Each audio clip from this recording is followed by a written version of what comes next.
ਜੋ ਧੰਨ ਗੁਰੂ ਗ੍ਰੰਥ ਸਾਹਿਬ ਪਾਤਸ਼ਾਹ ਜੀ ਦੀ ਬਾਣੀ ਦੀਆਂ ਲੜੀਵਾਰ ਵਿਚਾਰਾਂ ਰੋਜ਼ਾਨਾ ਆਪ ਸੰਗਤਾਂ ਗੁਰੂ ਦਰਬਾਰ ਅੰਦਰ ਜੁੜ ਕਰਕੇ ਤੇ ਆਪਣੇ ਆਪਣੇ ਘਰਾਂ ਦੇ ਵਿੱਚ ਟੈਲੀਵਿਜ਼ਨ ਔਰ ਮੀਡੀਆ ਦੇ ਮਾਧਿਅਮ ਰਾਹੀਂ ਇਸ ਸਥਾਨ ਤੋਂ ਸਰਵਣ ਕਰਦੀਆਂ ਹੋ, ਉਹਨਾਂ ਚੱਲ ਰਹੀਆਂ ਲੜੀਵਾਰ ਗੁਰਬਾਣੀ ਵਿਚਾਰਾਂ ਦੇ ਨਾਲ ਸਾਂਝ ਪਾਈਏ। ਵਿਚਾਰਾਂ ਆਰੰਭਣ ਤੋਂ ਪਹਿਲਾਂ ਸਤਿਗੁਰੂ ਮਿਹਰ ਕਰਨ, ਆਪਣਾ ਬਖਸ਼ਿਸ਼ ਭਰਿਆ ਹੱਥ ਸਿਰ ਤੇ ਰੱਖਣ ਔਰ ਆਪ ਸਰਬੱਤ ਸੰਗਤ ਬਖਸ਼ੋ ਅਸੀਸ, ਕੋਈ ਰਸਨਾ ਵਾਂਝੀ ਨਾ ਰਹੇ। ਦੋਵੇਂ ਹੱਥ ਜੋੜ ਆਪਣੀਆਂ ਮਨ ਬਿਰਤੀਆਂ ਇਕਾਗਰ ਕਰਦਿਆਂ ਲਵਾਉ ਗੁਰੂ ਚਰਨਾਂ ਵਿੱਚ ਹਾਜ਼ਰੀ। ਅਦਬ ਸਹਿਤ ਸਰਬੱਤ ਸੰਗਤ ਮਿਲ ਕਰਕੇ ਉਚਾਰਨ ਕਰੋ ਜੀ, ਸਤਨਾਮ ਸ੍ਰੀ ਵਾਹਿਗੁਰੂ ਸਾਹਿਬ ਜੀ। ਇੱਕ ਵਾਰ ਫਿਰ ਕਰੋ ਰਸਨਾਵਾਂ ਪਵਿੱਤਰ ਔਰ ਮਿਲ ਕੇ ਆਖੋ ਜੀ, ਸਤਨਾਮ ਸ੍ਰੀ ਵਾਹਿਗੁਰੂ ਸਾਹਿਬ ਜੀ। ਵਾਹਿਗੁਰੂ ਸਾਹਿਬ ਜੀ। ਸਵਈਏ ਮਹੱਲੇ ਚੌਥੇ ਕੇ। ਇਕ ਓੰਕਾਰ ਸਤ ਗੁਰ ਪ੍ਰਸਾਦ।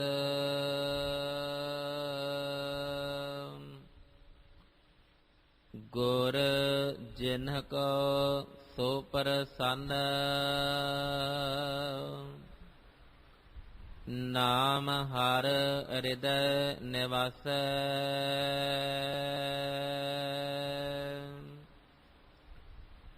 ਜਿਨ੍ਹ ਕੋ ਗੁਰ ਸੋ ਪ੍ਰਸੰਨ, ਦੁਰਤ ਦੁਰੰਤਰ ਨਾਸੈ।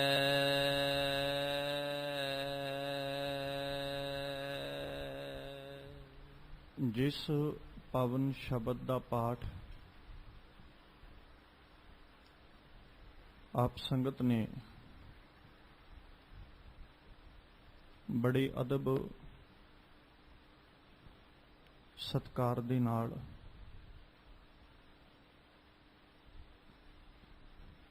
ਮਾਨਯੋਗ ਭਾਈ ਸਾਹਿਬ ਹੋਰਾਂ ਪਾਸੋਂ ਸਰਵਣ ਕੀਤਾ ਹੈ,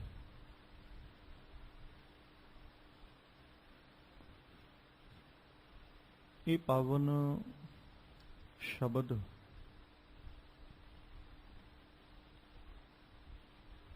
ਸਵਈਏ ਮਹੱਲੇ ਚੌਥੇ ਕੇ ਸਰਲੇਖ ਹੇਠ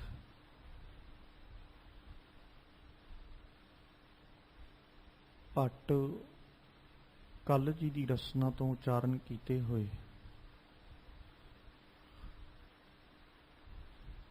ਗੁਰੂ ਗ੍ਰੰਥ ਸਾਹਿਬ ਪਾਤਸ਼ਾਹ ਜੀ ਦੇ ਪਾਵਨ ਅੰਗ 1398 ਦੇ ਉੱਪਰ ਸੁਭਾਇਮਾਨ ਹੈ।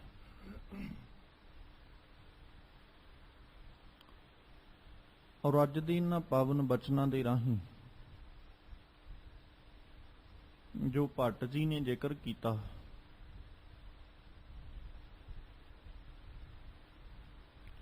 ਉਹ ਗੁਰੂ ਸਾਹਿਬ ਦੀ ਪ੍ਰਸੰਨਤਾ ਦੇ ਬਾਰੇ ਵਿੱਚ ਜ਼ਿਕਰ ਕਰ ਰਹੇ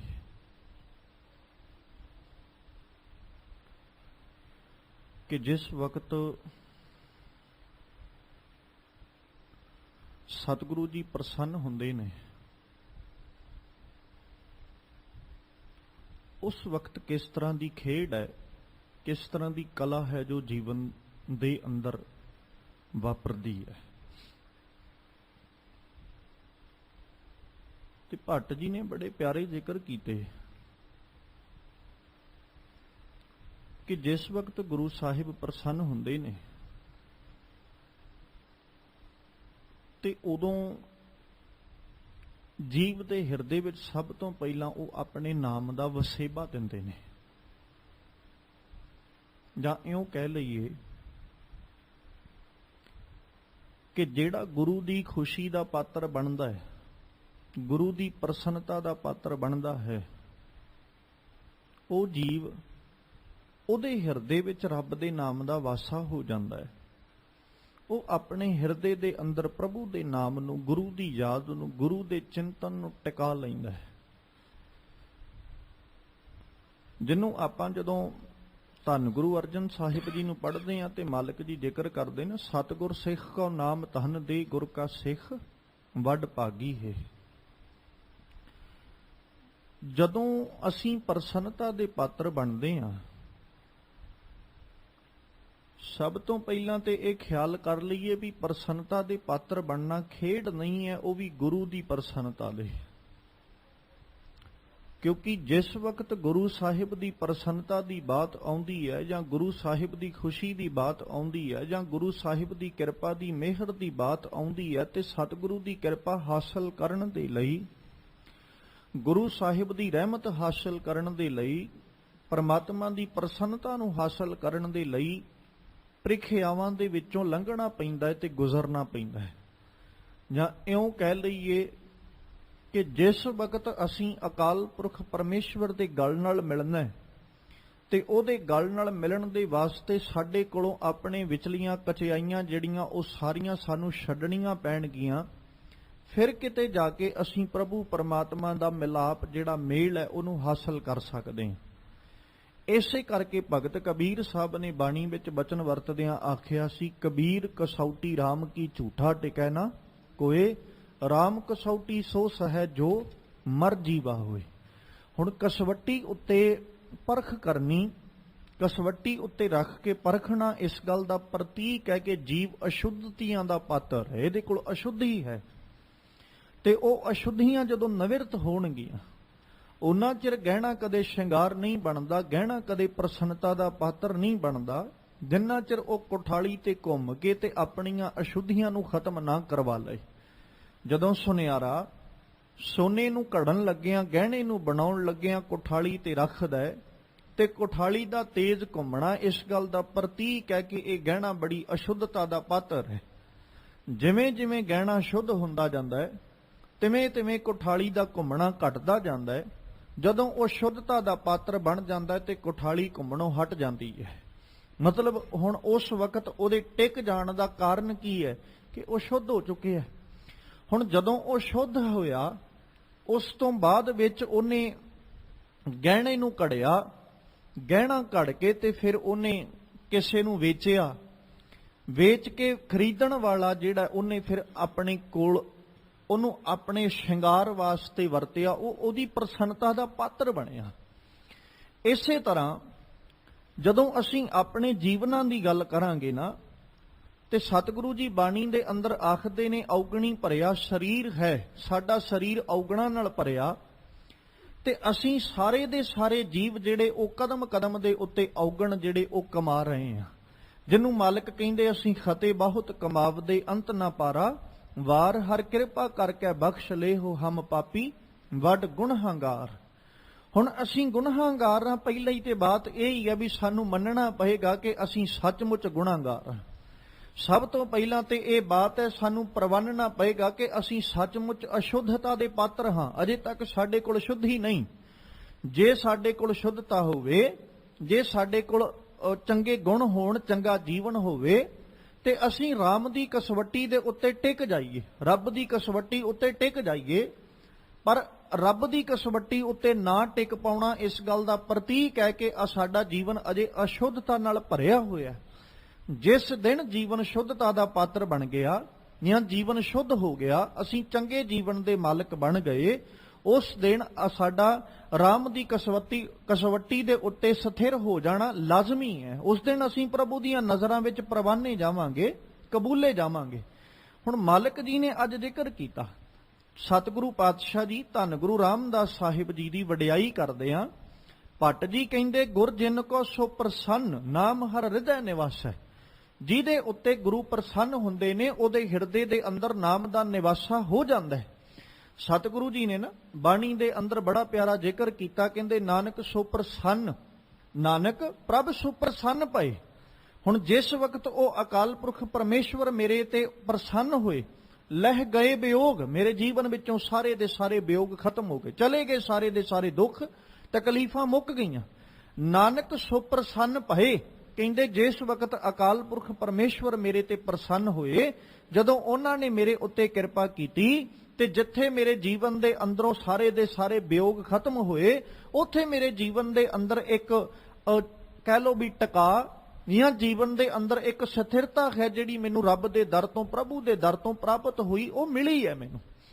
ਹੁਣ ਸਤਿਗੁਰੂ ਜੀ ਨੇ ਫਿਰ ਜ਼ਿਕਰ ਕੀਤਾ, ਫਿਰ ਮਾਲਕ ਪਾਤਸ਼ਾਹ ਕਹਿੰਦੇ ਜੋ ਸੋ ਪ੍ਰਸੰਨ ਭਇਓ ਪ੍ਰਭ ਮੇਰਾ।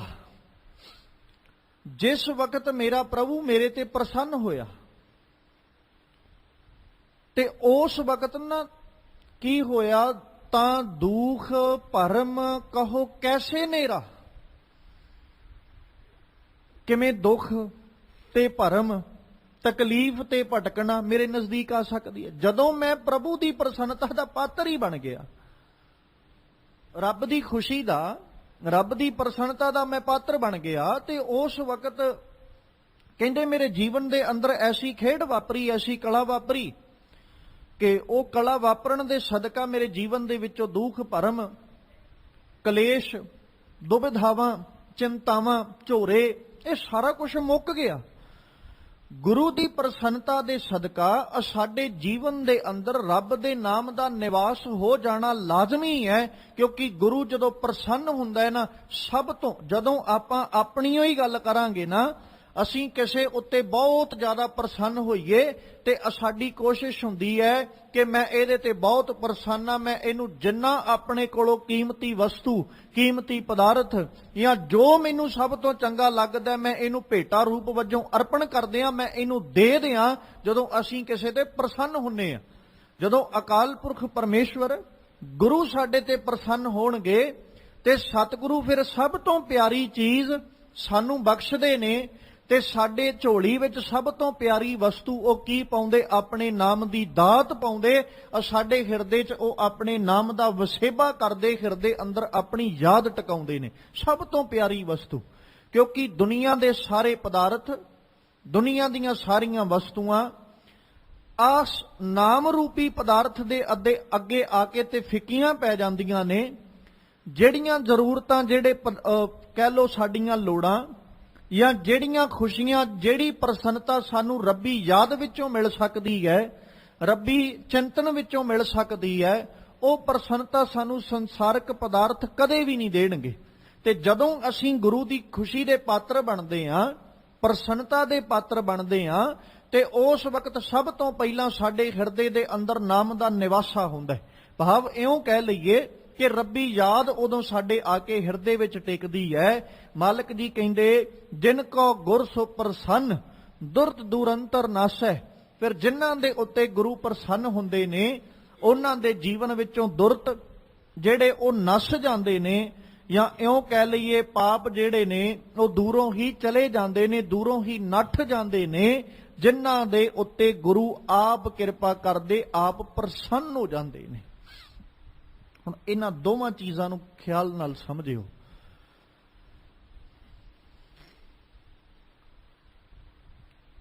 ਅਸੀਂ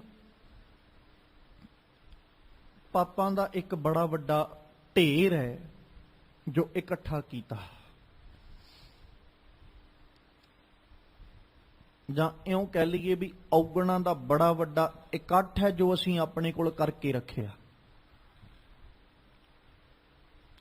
ਇਮਾਨਦਾਰੀ ਨਾਲ ਆਪਣੇ ਹਿਰਦਿਆਂ ਵਿੱਚ ਜੇ ਆਪਾਂ ਝਾਤ ਮਾਰ ਕੇ ਵੇਖੀਏ ਤੇ ਇੱਕ ਨਤੀਜਾ ਸਾਹਮਣੇ ਆਏਗਾ ਵੀ ਅੱਜ ਤੱਕ ਅਸੀਂ ਕੀਤਾ ਕੀ, ਸਿਰਫ ਔਗਣ ਹੀ ਕਮਾਏ, ਭਲਾ ਤੇ ਕੀਤਾ ਹੀ ਕੋਈ ਨਹੀਂ। ਕਮਾਇਆ ਸਿਰਫ ਔਗਣ ਹੀ ਕਮਾਏ ਨੇ, ਸ਼ਾਇਦ ਭਲੇ ਦਾ ਕੋਈ ਕੰਮ ਨਾ ਕੀਤਾ ਹੋਵੇ। ਜੇ ਇਮਾਨਦਾਰੀ ਨਾਲ ਆਪਣੇ ਹਿਰਦਿਆਂ ਨੂੰ ਅਸੀਂ ਪੜਚੋਲ ਕੇ ਵੇਖੀਏ, ਆਪਣਾ ਲੰਘਿਆ ਹੋਇਆ ਜੀਵਨ ਪੜਚੋਲ ਕੇ ਵੇਖੀਏ, ਤੇ ਨਤੀਜਾ ਕੀ ਹੈ? ਅਸੀਂ ਕਮਾਇਆ ਕੀ ਹੈ? ਔਗਣ। ਸਤਿਗੁਰੂ ਨੇ ਇਹਨੂੰ ਇਸੇ ਕਰਕੇ ਕਹਿਣਾ ਪਿਆ ਸੀ ਨਾ, ਖਿਨ ਖਿਨ ਭੁੱਲਣ ਹਾਰ। ਰੱਬ ਜੀ ਅਸੀਂ ਇੱਕ ਇੱਕ ਅੱਖ ਝਮਕਣ ਜਿੰਨੇ ਸਮੇਂ ਵਿੱਚ ਭੁੱਲਾਂ ਕਰਨ ਵਾਲੇ ਆ।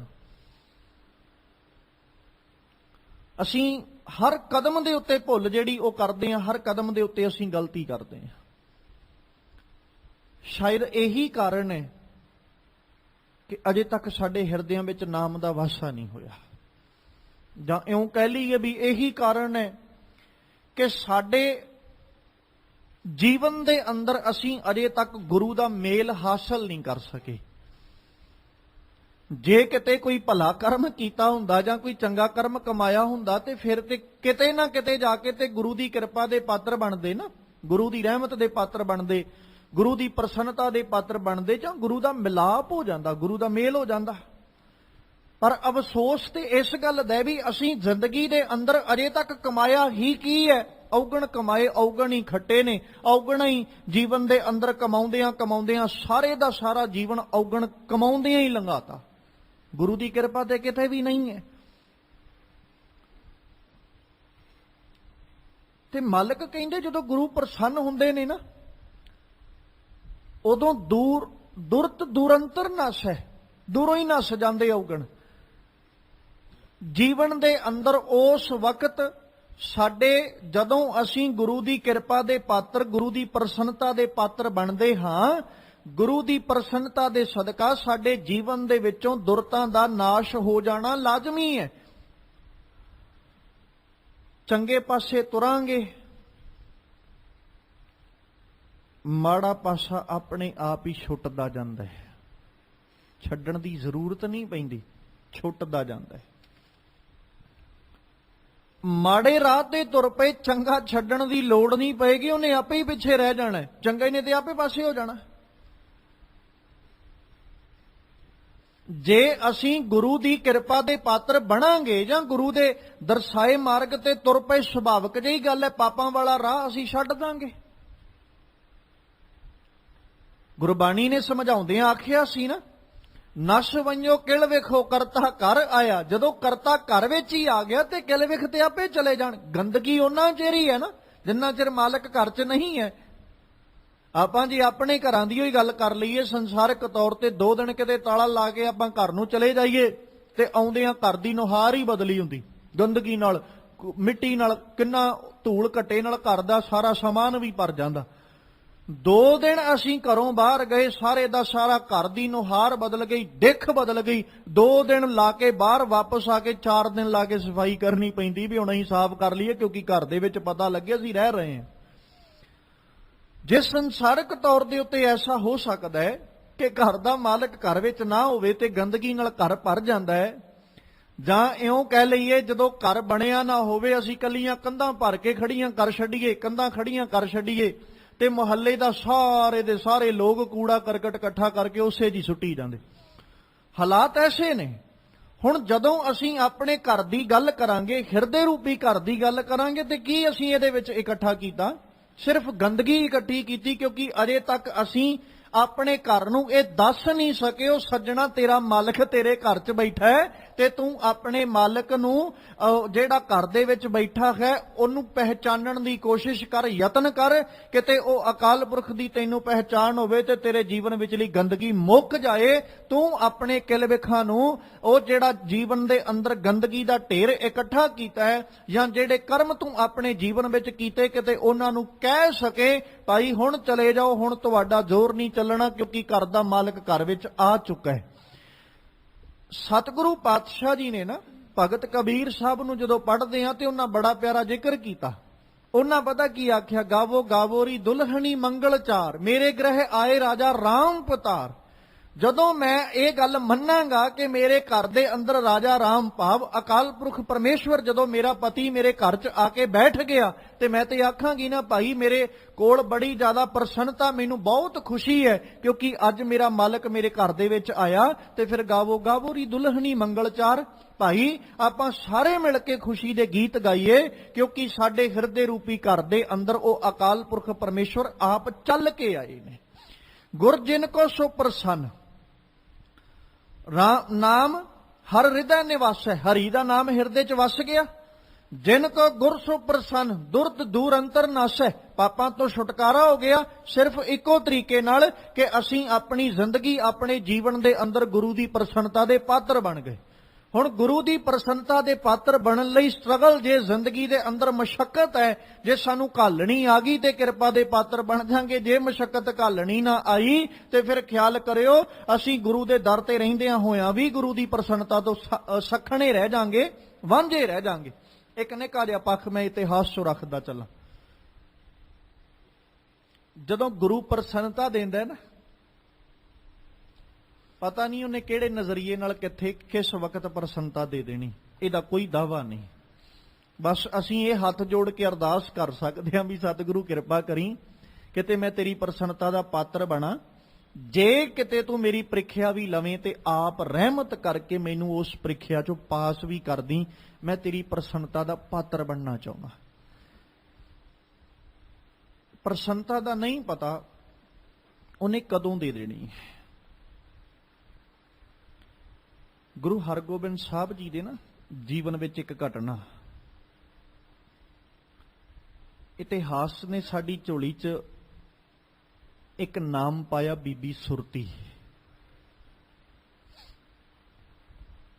ਗੁਰੂ ਪ੍ਰਸੰਨਤਾ ਕਦੋਂ ਦਿੰਦਾ ਹੈ, ਕਿਵੇਂ ਦੇ ਦੇਣੀ ਹੈ, ਨਹੀਂ ਪਤਾ। ਬੀਬੀ ਸੁਰਤੀ ਦੇ ਪਿਤਾ ਨੇ ਬੜੇ ਪਿਆਰ ਨਾਲ ਪਾਲਿਆ। ਗੁਰੂ ਹਰਗੋਬਿੰਦ ਸਾਹਿਬ ਦੀ ਸਿੱਖੀ ਨੂੰ ਕਮਾਇਆ, ਆਪ ਵੀ ਕਮਾਇਆ ਤੇ ਬੱਚੀ ਨੂੰ ਵੀ ਦਿੱਤੀ। ਸਾਰਾ ਜੀਵਨ ਜਿੰਨਾ ਚਿਰ ਪਿਤਾ ਕੋਲ ਰਹੀ, ਗੁਰੂ ਕੀ ਸਿੱਖੀ ਨੂੰ, ਗੁਰੂ ਕੀ ਬਾਣੀ ਨੂੰ ਪੜ੍ਹਿਆ, ਵਿਚਾਰਿਆ, ਸਮਝਿਆ। ਇੱਕ ਦਿਨ ਐਸਾ ਆਇਆ ਜਿੱਦਣ ਪਿਤਾ ਨੇ ਜ਼ਾਹਰ ਕੀਤੀ ਇੱਛਾ ਵੀ ਮੈਂ ਆਪਣੀ ਬੱਚੀ ਦਾ ਹੁਣ ਵਿਆਹ ਕਰਨਾ, ਤੇ ਜਿਹੜੇ ਲਾਗੀ ਸੀ ਉਹਨੇ ਜਾ ਕੇ ਰਿਸ਼ਤਾ ਪੱਕਾ ਕਰਾਂਦਾ। ਹੁਣ ਉਹ ਰਿਸ਼ਤਾ ਪੱਕਾ ਕਰਕੇ ਆਇਆ ਭਾਈ ਸਾਧ ਦੇ ਪੁੱਤਰ ਨਾਲ, ਭਾਈ ਸਾਧੂ ਨਾਲ। ਇਹਨਾਂ ਦਾ ਪਿਛੋਕੜ ਕੁਝ ਹੋਰ ਕਹਿੰਦਾ ਹੈ। ਇਹਨਾਂ ਦਾ ਪਿਛੋਕੜ ਕਹਿੰਦਾ ਵੀ ਇਹ ਸਖੀ ਸਰਵਰੀਏ ਦੇ ਪੁਜਾਰੀ ਨੇ, ਇਹਨਾਂ ਨੇ ਕਦੇ ਗੁਰੂ ਘਰ ਦੇ ਵਿੱਚ ਕਦਮ ਵੀ ਨਹੀਂ ਰੱਖਿਆ। ਰਹਿਮਤ ਤੇ ਬੜੀ ਦੂਰ ਦੀ ਗੱਲ ਹੈ, ਸਿੱਖੀ ਤੇ ਬੜੀ ਦੂਰ ਦੀ ਗੱਲ ਹੈ ਵੀ ਇਹ ਕਦੇ ਗੁਰੂ ਘਰ ਪਹੁੰਚੇ ਵੀ ਨਹੀਂ। ਹੁਣ ਇਹ ਗੱਲ ਬੀਬੀ ਸੁਰਤੀ ਦੇ ਪਿਤਾ ਨੂੰ ਨਹੀਂ ਪਤਾ ਵੀ ਆਹ ਖੇਡ ਵਾਪਰੀ ਹੈ। ਉਹ ਤੇ ਮਨ ਦੇ ਵਿੱਚ ਉਮੀਦਾਂ ਲਾ ਕੇ ਬੈਠਾ ਵੀ ਜਿੱਦਣ ਮੇਰੀ ਬੱਚੀ ਨੂੰ ਵਿਆਹੁਣ ਵਾਸਤੇ ਆਏਗਾ ਮੇਰਾ ਜਵਾਈ, ਜਿਹਦੇ ਨਾਲ ਆ ਲਾਗੀ ਰਿਸ਼ਤਾ ਪੱਕਾ ਕਰਕੇ ਆਇਆ, ਉਦਣ ਉਹ ਗੁਰੂ ਕੇ ਪਿਆਰੇ ਚੱਲ ਕੇ ਆਉਣਗੇ, ਸ਼ਬਦ ਕੀਰਤਨ ਕਰਦੇ ਆਉਣਗੇ, ਅਸੀਂ ਬੈਠ ਕੇ ਗੁਰੂ ਕੀਆਂ ਵਿਚਾਰਾਂ ਕਰਾਂਗੇ, ਗੁਰੂ ਕੀਆਂ ਬਾਤਾਂ ਪਾਵਾਂਗੇ, ਤੇ ਗੁਰੂ ਕੀਆਂ ਬਾਤਾਂ ਪਾ ਕੇ ਅਸੀਂ ਗੁਰੂ ਘਰ ਦੀ ਵਡਿਆਈ ਕਰਦੇ ਹਾਂ, ਤੇ ਮੈਂ ਆਪਣੀ ਬੱਚੀ ਨੂੰ ਰਾਜੀ ਖੁਸ਼ੀ ਇਹਦੇ ਘਰੇ ਤੋਰਾਂਗਾ। ਉਹ ਤੇ ਇਦਾਂ ਦੀਆਂ ਉਮੀਦਾਂ ਲਾ ਕੇ ਬੈਠਾ, ਪਰ ਜਿੱਦਣ ਬਰਾਤ ਆਈ ਉਦਣ ਕੁਝ ਹੋਰ ਹੀ ਵੇਖਣ ਨੂੰ ਮਿਲਿਆ। ਕਿਹੜੇ ਗੁਰੂ ਕੀ ਬਾਣੀ, ਕਿਹੜੇ ਗੁਰੂ ਕਾ ਸ਼ਬਦ, ਕੋਈ ਨਹੀਂ ਉਹਨਾਂ ਦੇ ਕੋਲ, ਤੇ ਕੁਝ ਹੋਰ ਹੀ ਹੈ ਆ ਗਏ। ਪਰ ਜਦੋਂ ਪਿਤਾ ਨੂੰ ਪਤਾ ਲੱਗਾ ਉਹ ਬੜਾ ਹੈਰਾਨ ਹੋਇਆ। ਹੁਣ ਉਹਨੇ ਇੱਕੋ ਗੱਲ ਆਖੀ ਗੁਰੂ ਚਰਨਾਂ 'ਚ ਅਰਦਾਸ ਕਰਦੇ ਆਂ ਵੀ ਸਤਿਗੁਰੂ, ਬਰਾਤ ਖਾਲੀ ਮੋੜਦਾ ਤੇ ਸਮਾਜ ਵਿੱਚ ਨੱਕ ਵੱਢਿਆ ਜਾਂਦਾ ਹੈ। ਹੁਣ ਤੇਰੇ ਅੱਗੇ ਅਰਦਾਸ ਹੈ ਵੀ ਤੂੰ ਕਿਵੇਂ ਸਿੱਖੀ ਨੂੰ ਜਿਹੜਾ ਸਾਨੂੰ ਸਾਂਭਣ ਦਾ ਬਲ ਦੇਣਾ, ਕਿਵੇਂ ਅਸੀਂ ਤੇਰੀ ਬਖਸ਼ੀ ਹੋਈ ਇਸ ਦਾਤ ਨੂੰ ਸੰਭਾਲ ਸਕਦੇ ਹਾਂ। ਆਪ ਕਿਰਪਾ ਕਰਕੇ ਰੱਖ ਲਾ, ਆ ਬੱਚੀ ਤੇਰੀ ਹੈ, ਤੇਰੇ ਸਹਾਰੇ ਦੇ ਉੱਤੇ ਮੈਂ ਇਹਦੀ ਪਰਵਰਿਸ਼ ਕੀਤੀ, ਤੇ ਤੇਰੀ ਸਿੱਖੀ ਹੋਈ ਇਹਦੀ ਝੋਲੀ ਵਿੱਚ ਹੈ, ਤੇ ਹੁਣ ਆਪ ਕਰਕੇ ਇਹਦੀ ਵੀ ਰਖਵਾਲੀ ਕਰ, ਤੇ ਆਪਣੀ ਸਿੱਖੀ ਦੀ ਰਖਵਾਲੀ ਵੀ ਤੂੰ ਆਪ ਕਰ। ਉਹਨੇ ਅਰਦਾਸ ਕਰਤੀ। ਬੱਚੀ ਤੇ ਭਰੋਸਾ ਸੀ, ਵਿਸ਼ਵਾਸ ਸੀ, ਮੇਰੀ ਬੱਚੀ ਜਿਹੜੀ ਹੈ ਇਹਨੇ ਅੱਜ ਤੱਕ ਬਾਣੀ ਤੋਂ ਬਿਨਾ ਜਾਂ ਗੁਰੂ ਦੇ ਆਸ਼ੇ ਤੋਂ ਬਿਨਾ ਕਦੇ ਚੱਲਣ ਦੀ ਕੋਸ਼ਿਸ਼ ਨਹੀਂ ਕੀਤੀ। ਚਲੋ ਜੀ, ਵਿਆਹ ਹੋ ਗਿਆ। ਹੁਣ ਸੁਭਾਵਿਕ ਜਿਹੀ ਗੱਲ ਹੈ ਵੀ ਜਿੱਦਾਂ ਦਾ ਸਹੁਰਾ ਪਰਿਵਾਰ ਸੀ ਜੀਵਨ ਉਦਾਂ ਦਾ ਬਣਾਉਣਾ ਪਏਗਾ। ਖੁਸ਼ੀ ਤੇ ਬਹੁਤ ਹੈ, ਪ੍ਰਸੰਨਤਾ ਦੇ ਬਹੁਤ ਹੈ, ਪਰ ਬੱਚੀ ਜਿਹੜੀ ਉਹ ਆਪਣੇ ਪਿਤਾ ਦੇ ਹੁਕਮ ਤੋਂ ਆਕੀ ਨਹੀਂ ਸੀ ਹੋਣਾ ਚਾਹੁੰਦੀ, ਜਿਸ ਕਰਕੇ ਜਿਸ ਪਾਸੇ ਪਿਤਾ ਨੇ ਤੋਰਿਆ ਉਸ ਪਾਸੇ ਤੁਰ ਗਈ। ਸਹੁਰੇ ਪਰਿਵਾਰ 'ਚ ਗਈ ਤੇ ਮਨ ਦੇ ਵਿੱਚ ਨਾ ਅਰਦਾਸਾਂ ਕਰਦੀ ਜਾਂਦੀ ਹੈ ਵੀ ਸਤਿਗੁਰੂ ਪਾਤਸ਼ਾਹ ਕਿਰਪਾ ਕਰ, ਕਿਤੇ ਆਪ ਹੀ ਰਹਿਮਤ ਕਰਕੇ ਨਾ ਆਪਣੀ ਸਿੱਖੀ ਜਿਹੜੀ ਉਹਨੂੰ ਬਚਾ ਲਾ। ਹੁਣ ਸਹੁਰੇ ਪਰਿਵਾਰ ਨੇ ਆਪਣੀ ਇੱਛਾ ਜ਼ਾਹਰ ਕੀਤੀ ਵੀ ਇਹ ਬੱਚੀ ਆਈ ਹੈ ਤੇ ਆਪਾਂ ਸਾਰਿਆਂ ਨੇ ਜਾ ਕੇ ਸਖੀ ਸਰਵਰੀਏ ਦੇ ਮੱਥਾ ਟੇਕਣਾ ਹੈ। ਉਹਦੇ ਘਰ ਵਾਲੇ ਨੇ ਕਿਹਾ ਵੀ ਭਾਈ ਤਿਆਰ ਹੋ ਜਾ, ਚੱਲੀਏ ਆਪਾਂ। ਉਹ ਕਹਿੰਦੀ ਵੀ ਮੈਂ ਤੁਹਾਡੇ ਨਾਲ ਚੱਲਣ ਨੂੰ ਤਿਆਰ ਹਾਂ, ਪਰ ਮੇਰੀ ਇੱਕ ਗੱਲ ਤੁਸੀਂ ਮੰਨ ਲਓ, ਅੱਜ ਪਹਿਲੀ ਵਾਰੀ ਕਹਿਣ ਲੱਗੀ, ਅੱਜ ਤੋਂ ਬਾਅਦ ਤੁਹਾਡੇ ਕੋਲੋਂ ਕੁਝ ਨਹੀਂ ਮੰਗਦੀ, ਜਿਸ ਪਾਸੇ ਕਹੋਗੇ ਉਸੇ ਪਾਸੇ ਚੱਲਾਂਗੀ। ਕਹਿੰਦਾ ਵੀ ਦੱਸ। ਕਹਿੰਦੀ ਮੇਰੇ ਨਾਲ ਇੱਕ ਵਾਰੀ ਗੁਰੂ ਹਰਗੋਬਿੰਦ ਸਾਹਿਬ ਦੇ ਦਰਬਾਰ 'ਚ ਚੱਲੋ, ਮੈਂ ਉੱਥੇ ਜਾਣਾ ਚਾਹੁੰਦੀ ਹਾਂ।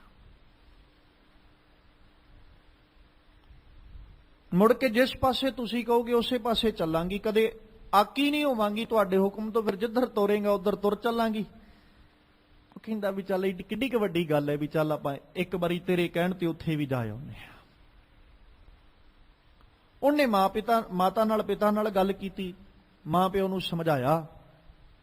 ਉਹ ਵੀ ਕਹਿੰਦੇ ਵੀ ਚਲੋ ਠੀਕ ਹੈ, ਜੇ ਇਹਦੀ ਇੱਛਾ ਹੈ ਤੇ ਇੱਕ ਵਾਰੀ ਜਾ ਆਓ। ਹੁਣ ਉਹ ਬੱਚੀ ਤੁਰਤੇ ਪਈ ਆਪਣੇ ਸਿਰ ਦੇ ਸਾਈਂ ਦੇ ਨਾਲ ਗੁਰੂ ਹਰਗੋਬਿੰਦ ਸਾਹਿਬ ਦੇ ਦਰਬਾਰ ਵੱਲ। ਜਦੋਂ ਉੱਥੇ ਪਹੁੰਚਦੀ ਹੈ ਨਾ, ਤੇ ਉੱਥੇ ਗੁਰੂ ਹਰਗੋਬਿੰਦ ਸਾਹਿਬ ਦੇ ਦਰਬਾਰ 'ਚ ਜਾ ਕੇ ਇੱਕ ਅਰਦਾਸ ਕਰਦੀ ਵੀ ਸਤਿਗੁਰੂ ਆਖਰੀ ਵਕਤ ਹੀ ਜਿੱਦਣ ਮੈਂ ਚੱਲ ਕੇ ਤੇਰੇ ਕੋਲ ਆਈ ਆ, ਜੇ ਅੱਜ ਤੂੰ ਕਿਰਪਾ ਨਾ ਵਰਤਾਈ ਤੇ ਆਖਰੀ ਵਾਰ ਹੈ, ਜੇ ਤੂੰ ਕਿਰਪਾ ਵਰਤਾ ਦੇ, ਜੇ ਤੂੰ ਰਹਿਮਤ ਕਰ ਦੇ, ਹੋ ਸਕਦਾ ਹੈ ਕਿ ਸਮਾਂ ਕੁਝ ਹੋਰ ਬਣ ਜਾਏ, ਪਰ ਜੇ ਅੱਜ ਤੇਰੇ ਦਰ ਤੋਂ ਕਿਰਪਾ ਤੋਂ ਸਖਣੀ ਚਲੀ ਗਈ ਨਾ, ਫਿਰ ਸ਼ਾਇਦ ਕਦੇ ਤੇਰੇ ਦਰ ਤੇ ਆਉਣਾ ਨਸੀਬ ਨਾ ਹੋਏ। ਕਿਤੇ ਕਿਰਪਾ ਕਰ ਵੀ ਮੇਰਾ ਪਤੀ ਮੇਰੇ ਨਾਲ ਆਇਆ, ਇਹਦੀ ਝੋਲੀ 'ਚ ਵੀ ਸਿੱਖੀ ਦੀ ਦਾਤ ਪਾ ਦੇ। ਹੁਣ ਉਹ ਅਰਦਾਸਾਂ ਕਰਦੀ ਗਈ, ਅਰਦਾਸਾਂ ਕਰਦੀ ਹੋਈ ਜਾਂਦੀ ਹੈ। ਖੇਡ ਐਸੀ ਵਾਪਰਦੀ ਗੁਰੂ ਦਰਬਾਰ ਦੇ ਅੰਦਰ ਕਿ ਮਾਲਕ ਪਾਤਸ਼ਾਹ ਦੇ ਨਾ ਦਰ ਤੇ ਜਾ ਕੇ ਜਿਹੜਾ ਭਾਈ ਸਾਧੂ ਸੀ, ਜਦੋਂ ਨੇ ਗੁਰੂ ਹਰਗੋਬਿੰਦ ਸਾਹਿਬ ਦੇ ਦਰਸ਼ਨ ਕੀਤੇ ਤੇ ਇੱਕ ਬੜਾ ਵੱਡਾ ਨਾ ਕਹਿ ਲੋ ਵੀ ਮਨ ਨੂੰ ਸਕੂਨ ਤੇ ਸ਼ਾਂਤੀ ਮਿਲੀ ਗੁਰੂ ਹਰਗੋਬਿੰਦ ਸਾਹਿਬ ਦੇ ਦੀਦਾਰ ਕਰਕੇ। ਤੇ ਉੱਥੇ ਜਿਹੜਾ ਸਿਰਫ ਇਹ ਸੋਚ ਕੇ ਆਇਆ ਸੀ ਵੀ ਮੈਂ ਦਰਸ਼ਨ ਕਰਕੇ ਮੁੜ ਆਉਣਾ, ਉਹ ਵੀ ਤੇਰੇ ਕਹਿਣ ਤੇ ਆਇਆ, ਚੱਲ ਕੇ ਉਦਾਂ ਨਹੀਂ ਸੀ ਮੈਂ ਆਉਣਾ। ਉਹ ਕੁਝ ਦਿਨ ਉੱਥੇ ਰਹਿ ਕੇ ਤੇ ਗੁਰੂ ਹਰਗੋਬਿੰਦ ਸਾਹਿਬ ਦੇ ਘਰ ਦੀ ਸੇਵਾ ਕਮਾਉਂਦਾ, ਸੰਗਤ ਦੀ ਸੇਵਾ ਕਰਦਾ। 4-5 ਦਿਨ ਜਦੋਂ ਲੰਘੇ ਤੇ ਇੱਕ ਮਨ ਦੇ ਅੰਦਰ ਸਿੱਖੀ ਦਾ ਬੀਜ ਜਿਹੜਾ ਨਾ ਉਹ ਗੁਰੂ ਹਰਗੋਬਿੰਦ ਸਾਹਿਬ ਵੱਲੋਂ ਪਾਇਆ ਗਿਆ। ਮਾਲਕ ਪਾਤਸ਼ਾਹ ਨੇ ਸਿੱਖੀ ਦਾ ਬੀਜ ਪਾਤਾ। ਉਹੀ ਸਖੀ ਸਰਵਰੀਏ ਦਾ ਪੁਜਾਰੀ ਜਦੋਂ ਘਰੇ ਜਾਂਦਾ ਹੈ, ਘਰ ਦੇ ਕਹਿੰਦੇ ਵੀ ਚਲੋ ਭਾਈ ਤੁਹਾਡੇ ਕਹਿਣ ਤੇ ਅਸੀਂ ਤੁਹਾਨੂੰ ਭੇਜਤਾ, ਹੁਣ ਸਖੀ ਸਰਵਰੀਏ ਦੇ ਵੀ ਜਾ ਕੇ ਨਮਸਕਾਰ ਕਰ ਆਈਏ। ਤੇ ਅਗਲਿਆਂ ਨੇ ਹੱਥ ਖੜੇ ਕਰਤੇ ਵੀ ਨਹੀਂ ਅਸੀਂ ਨਹੀਂ ਜਾਣਾ। ਉਹ ਪੁੱਤਰ ਨੇ ਹੱਥ ਖੜੇ ਕਰਤੇ। ਹੁਣ ਜਿਹੜੇ ਪਾਸੇ ਪਤੀ ਨੇ ਤੋਰਨਾ ਸੀ ਉਸੇ ਪਾਸੇ ਪਤਨੀ ਨੇ ਤੁਰਨਾ ਸੀ। ਜਦੋਂ ਪੁੱਤਰ ਨੇ ਹੱਥ ਖੜੇ ਕਰਤੇ, ਪਤਨੀ ਨੇ ਹੱਥ ਜੋੜ ਕੇ ਗੁਰੂ ਹਰਗੋਬਿੰਦ ਸਾਹਿਬ ਦਾ ਸ਼ੁਕਰਾਨਾ ਕੀਤਾ ਵੀ ਮਾਲਕ ਪਾਤਸ਼ਾਹ ਤੂੰ ਰਹਿਮਤ ਵਰਤਾਈ ਹੈ, ਸਿੱਖੀ ਆਪ ਝੋਲੀ ਵਿੱਚ ਪਾਈ ਹੈ। ਉਹੀ ਅਗਾਂਹ ਜਾ ਕੇ ਜਦੋਂ ਆਪਾਂ ਗੁਰੂ ਹਰਗੋਬਿੰਦ ਸਾਹਿਬ ਦਾ ਇਤਿਹਾਸ ਪੜ੍ਹਦੇ ਹਾਂ, ਡਰੌਲੀ ਨਗਰ ਦੇ ਵਿੱਚ ਭਾਈ ਸਾਧੂ ਤੇ ਭਾਈ ਰੂਪਾ ਜਿਹੜਾ ਕਦੇ ਜੰਗਲ ਦੇ ਵਿੱਚ ਲੱਕੜਾਂ ਵੱਢਦੇ ਹੋਏ ਪਾਣੀ ਦੇ ਘੜੇ ਨੂੰ ਹੱਥ ਲਾ ਕੇ ਆਖਦੇ ਨੇ ਪਾਣੀ ਠੰਡਾ ਬਹੁਤ ਹੈ, ਜੇ ਕਿਤੇ ਇਹ ਜਲ ਸਾਡੇ ਛਕਣ ਤੋਂ ਪਹਿਲਾਂ ਗੁਰੂ ਹਰਗੋਬਿੰਦ ਸਾਹਿਬ ਛਕ ਲੈਣ ਨਾ ਤੇ ਸਾਡੇ ਹਿਰਦੇ ਨੂੰ ਬੜੀ ਪ੍ਰਸੰਨਤਾ ਮਿਲੇਗੀ। ਤੇ ਉਸ ਦਿਨ ਭਾਈ ਰੁਪਏ ਦੇ ਕਹਿਣ ਉੱਤੇ ਭਾਈ ਸਾਧੂ ਹੱਥ ਜੋੜ ਕੇ ਆਪਣੇ ਗੁਰੂ ਦਾ ਪਹਿਲੋਂ ਸ਼ੁਕਰਾਨਾ ਕਰਦਾ ਤੇ ਨਾਲੇ ਆਪਣੇ ਪੁੱਤਰ ਨੂੰ ਕਹਿੰਦਾ, ਪੁੱਤਰਾ ਜੇ ਅੱਜ ਤੇਰੇ ਕੋਲ ਸਿੱਖੀ ਤੇ ਇਹ ਤੇਰੀ ਮਾਂ ਦੀ ਬਦੌਲਤ ਹੈ, ਨਹੀਂ ਤੇ ਮੈਨੂੰ ਨਹੀਂ ਸੀ ਪਤਾ ਸਿੱਖੀ ਕਮਾਈ ਦੀ ਕਿੱਦਾਂ ਤੇ ਸਿੱਖੀ ਹੁੰਦੀ ਕੀ ਹੈ। ਮੈਂ ਇਹ ਪੱਖ ਤਾਂ ਰੱਖ ਰਿਹਾ, ਨਹੀਂ ਪਤਾ ਕਿਸ ਕਦਮ ਦੇ ਉੱਤੇ ਕਿਸ ਮੋੜ ਦੇ ਉੱਤੇ ਸਾਡੇ ਉੱਤੇ ਗੁਰੂ ਨੇ ਆਪਣੀ ਪ੍ਰਸੰਨਤਾ ਵਰਤਾਉਣੀ ਤੇ ਉਹਨੇ ਆਪ ਕਿਰਪਾ ਕਰਕੇ ਸਾਡੀ ਝੋਲੀ ਵਿੱਚ ਆਪਣੀਆਂ ਰਹਿਮਤਾਂ ਆਪਣੀਆਂ ਬਰਕਤਾਂ ਦੀ ਦਾਤ ਪਾ ਦੇਣੀ ਹੈ। ਤੇ ਮਾਲਕ ਪਾਤਸ਼ਾਹ ਦੀ ਸ਼ੋਭਾ ਵਡਿਆਈ ਕਰਦੇ ਆ। ਅੱਜ ਭੱਟ ਕੱਲ ਜੀ ਕਹਿੰਦੇ ਨੇ, ਗੁਰ ਜਿਨ ਕੋ ਸੋ ਪ੍ਰਸੰਨ ਨਾਮ ਹਰ ਹਿਰਦੈ ਨਿਵਾਸੈ। ਜਿਨ੍ਹਾਂ ਦੇ ਉੱਤੇ ਗੁਰੂ ਪ੍ਰਸੰਨ ਹੁੰਦੇ ਉਹਨਾਂ ਦੇ ਹਿਰਦੇ ਵਿੱਚ ਨਾਮ ਟਿਕ ਜਾਂਦਾ ਹੈ। ਜਿਨ ਕਉ ਗੁਰ ਸੋ ਪ੍ਰਸੰਨ ਦੁਰਤ ਦੂਰ ਅੰਤਰ ਨਾਸੈ। ਪਾਪਾਂ ਤੋਂ ਵੀ ਛੁਟਕਾਰਾ ਹੋ ਜਾਂਦਾ ਹੈ ਜਿਹੜੇ ਗੁਰੂ ਦੀ ਕਿਰਪਾ ਦੇ ਪਾਤਰ ਬਣ ਜਾਂਦੇ ਹਨ। ਗੁਰ ਜਿਨ ਕੋ ਸੋ ਪ੍ਰਸੰਨ ਮਾਨ ਅਭਿਮਾਨ ਨਿਵਾਰੈ। ਜਿਨ ਕੋ ਗੁਰ ਸੋ ਪ੍ਰਸੰਨ ਸ਼ਬਦ ਲਗ ਭਵਜਲ ਤਾਰੈ। ਬੜਾ ਔਖਾ ਹੈ ਮਾਣ ਔਰ ਅਪਮਾਨ ਦਾ ਖਿਆਲ ਛੱਡ ਦੇਣਾ। ਹਰ ਬੰਦਾ ਚਾਹੁੰਦਾ ਕਿ ਜਿੱਥੇ 4 ਬੰਦੇ 10 ਬੰਦੇ ਇਕੱਠੇ ਹੋਣ, ਜੇ ਮੇਰੀ ਬਾਤ ਚੱਲੇ ਤੇ ਅਗਲੇ ਮੇਰੀ ਸ਼ੋਭਾ ਕਰਨ, ਮੈਨੂੰ ਮੰਦਾ ਨਾ ਆਖਣ। ਇਸ ਖਿਆਲ ਨੂੰ ਛੱਡ ਦੇਣਾ ਬੜਾ ਕਠਿਨ ਹੈ। ਜਿੱਥੇ ਇਹ ਛੱਡ ਦੇਣਾ ਔਖਾ ਹੈ, ਇਸੇ ਮਾਨ ਤੇ ਅਭਿਮਾਨ ਦੇ ਅਰਥ ਦੋ ਤਰੀਕਿਆਂ ਨਾਲ ਕਰਨ ਲੱਗਿਆ। ਇੱਕ ਆਪਣੇ ਉੱਤੇ ਹੰਕਾਰ ਤੇ ਇੱਕ ਮਾਣ ਦੀ ਭੁੱਖ, ਵਡਿਆਈ ਦੀ ਭੁੱਖ, ਲਾਲਸਾ, ਉਸਤਤੀ ਦੀ ਭੁੱਖ ਜਿਹਨੂੰ ਕਹਿ ਸਕਦੇ। ਹਰ ਬੰਦਾ ਉਸਤਤ ਔਰ ਨਿੰਦਿਆ ਦੇ ਵਿੱਚ ਫਸਿਆ ਹੋਇਆ ਹੈ, ਇਹਦੇ 'ਚ ਕੋਈ ਅਤਕਥਨੀ ਨਹੀਂ। ਕਿਸੇ ਤੁਰੇ ਜਾਂਦੇ ਬੰਦੇ ਨੂੰ ਕੋਈ ਚਾਰ ਬੋਲ ਚੰਗੇ ਕਹਿ ਦਿਓ, ਅਗਲਾ ਕਹਿੰਦਾ ਤੇਰੇ ਵਰਗਾ ਬੰਦਾ ਹੀ ਕੋਈ ਨਹੀਂ। ਤੇ ਜੇ ਤੁਰੇ ਜਾਂਦੇ ਨੂੰ ਚਾਰ ਉਹਦੀ ਨਿੰਦਿਆ ਕਰਦੇ ਹੋ, ਕਿਤੇ ਉਹਨੂੰ ਮਾੜਾ ਕਹਿ ਦਿਓ, ਤੇ ਉਹ ਕਹਿੰਦਾ ਵੀ ਹੁਣ ਤੂੰ ਆਪਣਾ ਬਚਾਅ ਕਰ, ਪਹਿਲੋਂ ਤੂੰ ਮੈਨੂੰ ਕੌਣ ਹੈ ਮਾੜਾ ਕਹਿਣ ਵਾਲਾ। ਜੋ ਹਾਲਾਤ ਨੇ ਸਮਾਜ ਦੇ, ਚਾਹੇ ਬੰਦਾ ਚੰਗਾ ਹੈ ਤੇ ਭਾਵੇਂ ਮਾੜਾ ਹੈ, ਹਰ ਬੰਦੇ ਦੀ ਲਾਲਸਾ ਕਿ ਮੇਰੀ ਉਸਤਤ ਹੋਵੇ, ਹਰ ਬੰਦਾ ਚਾਹੁੰਦਾ।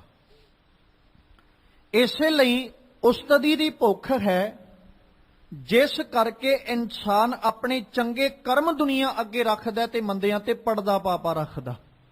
ਹੈ ਕੋਈ ਏਦਾਂ ਦਾ ਜਿਹੜਾ ਇਹ ਕਵੇ ਵੀ ਮੈਂ ਅੱਜ ਤੱਕ ਆਪਣੇ ਚੰਗੇ ਕਰਮਾਂ ਤੇ ਪਰਦਾ ਪਾਇਆ, ਮੰਦਿਆਂ ਤੇ ਨਹੀਂ, ਮੰਦੇ ਤੇ ਮੈਂ ਫਰੋਲ ਦੁਨੀਆ ਅੱਗੇ ਰੱਖੇ ਨੇ। ਮੰਦੇ ਕਰਮਾਂ ਉੱਤੇ ਹਰ ਕੋਈ ਪਰਦਾ ਪਾਉਂਦਾ, ਚੰਗਿਆਂ ਨੂੰ ਦੁਨੀਆ ਸਾਹਮਣੇ ਰੱਖਦਾ, ਕਾਰਨ ਕਿ ਦੁਨੀਆ ਸ਼ੋਭਾ ਕਰੇ, ਉਸਤਤ ਕਰੇ। ਤੇ ਉਹ ਸ਼ੋਭਾ ਜਦੋਂ ਦੁਨੀਆ ਕਰੇਗੀ, ਉਸਤਤ ਕਰੇਗੀ, ਸੁਭਾਵਿਕ ਜਿਹੀ ਗੱਲ ਹੈ ਮੇਰੀ ਹਉਮੈ ਨੂੰ ਪੱਠੇ ਪੈਣਗੇ, ਮੇਰੇ ਹੰਕਾਰ 'ਚ ਵਾਧਾ ਹੋਏਗਾ, ਮੈਂ ਅਭਿਮਾਨ ਵਿੱਚ, ਮੇਰੇ ਅਭਿਮਾਨ 'ਚ, ਮੇਰੇ ਹੰਕਾਰ 'ਚ ਹੋਰ ਵਧੇਰਾ ਹੋਏਗਾ, ਹੋਰ ਵਧੇਕ ਮੈਂ ਹੰਕਾਰ ਨਾਲ ਭਰ ਜਾਵਾਂਗਾ। ਜਦੋਂ ਗੁਰੂ ਤੋਂ ਬਿਨਾ, ਗੁਰੂ ਦੀ ਰਹਿਮਤ ਤੋਂ ਬਿਨਾ ਮੈਂ ਉਸਤਤੀ ਦੀ ਭੁੱਖ ਆਪਣੇ ਜੀਵਨ ਵਿੱਚ ਰੱਖਾਂਗਾ, ਉਸਤਤੀ ਦੀ ਸ਼ੋਭਾ ਦੀ ਭੁੱਖ ਮੈਂ ਆਪਣੇ ਹਿਰਦੇ 'ਚ ਰੱਖਾਂਗਾ। ਜੇ ਚਾਰ ਬੰਦੇ ਚੰਗਾ ਕਹਿਣਗੇ, ਸੁਭਾਵਿਕ ਜਿਹੀ ਗੱਲ ਹੈ ਮੇਰੇ ਤੁਰਨ ਦਾ ਤਰੀਕਾ ਵੀ ਬਦਲ ਜਾਏਗਾ। ਭਾਈ ਲੋਕ ਮੈਨੂੰ ਚੰਗਾ ਕਹਿੰਦੇ ਨੇ, ਲੋਕ ਮੈਨੂੰ ਚੰਗਾ ਆਖਦੇ ਨੇ, ਲੋਕ ਮੇਰੀ ਸ਼ੋਭਾ ਕਰਦੇ ਨੇ, ਹੋ ਸਕਦਾ ਮੇਰੇ ਤੁਰਨ ਦਾ ਢੰਗ ਵੀ ਬਦਲ ਜਾਏ। ਹੁਣ ਸਤਿਗੁਰੂ ਕਹਿੰਦੇ ਵੀ ਜਦੋਂ ਗੁਰੂ ਪ੍ਰਸੰਨ ਹੁੰਦੇ ਨੇ ਤੇ ਗੁਰੂ ਦੀ ਕਿਰਪਾ ਦੇ ਸਦਕਾ ਜੀਵ ਇੰਨਾ ਕੁ ਸਮਰੱਥ ਬਣ ਜਾਂਦਾ ਹੈ, ਮਾਨ ਅਭਿਮਾਨ ਨਿਵਾਰੈ।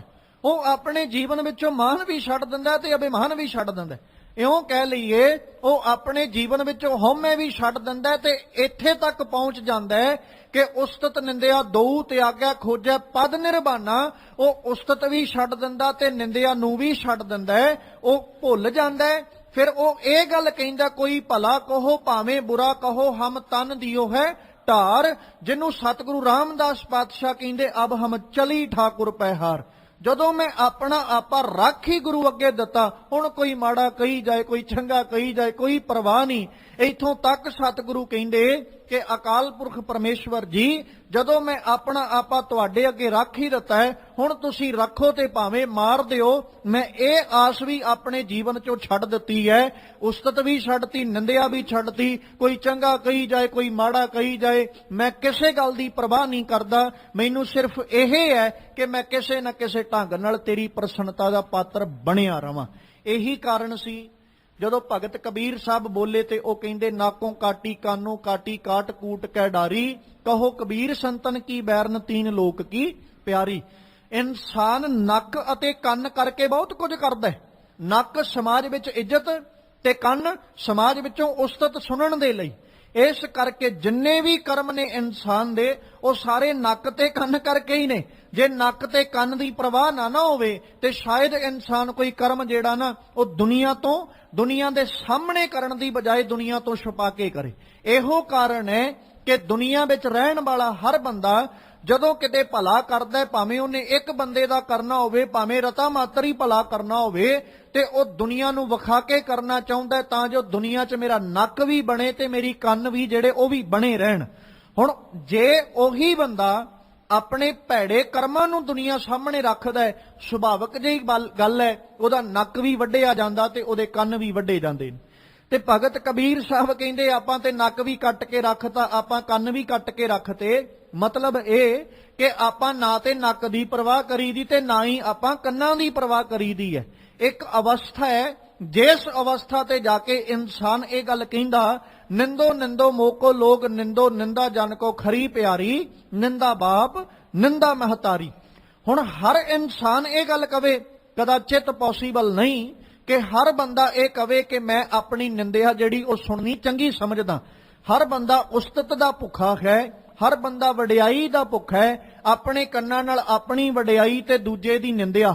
ਇਹ ਇਨਸਾਨ ਦੇ ਜੀਵਨ ਦਾ ਇੱਕ ਅੰਗ ਹੈ, ਜਾਂ ਇਉਂ ਕਹਿ ਲਓ ਇਨਸਾਨੀ ਸੁਭਾਅ ਦੇ ਅੰਦਰ ਰੱਬ ਨੇ ਇਹ ਇੱਕ ਪਾਇਆ ਹੈ। ਇਨਸਾਨ ਦਾ ਸੁਭਾਅ ਐਸਾ ਬਣਾਇਆ ਹੈ ਕਿ ਇਨਸਾਨ ਆਪਣੇ ਕੰਨਾਂ ਨਾਲ ਆਪਣੀ ਉਸਤਤ ਤੇ ਦੂਜੇ ਦੀ ਨਿੰਦਿਆ ਸੁਣ ਕੇ ਬੜਾ ਖੁਸ਼ ਹੁੰਦਾ ਹੈ।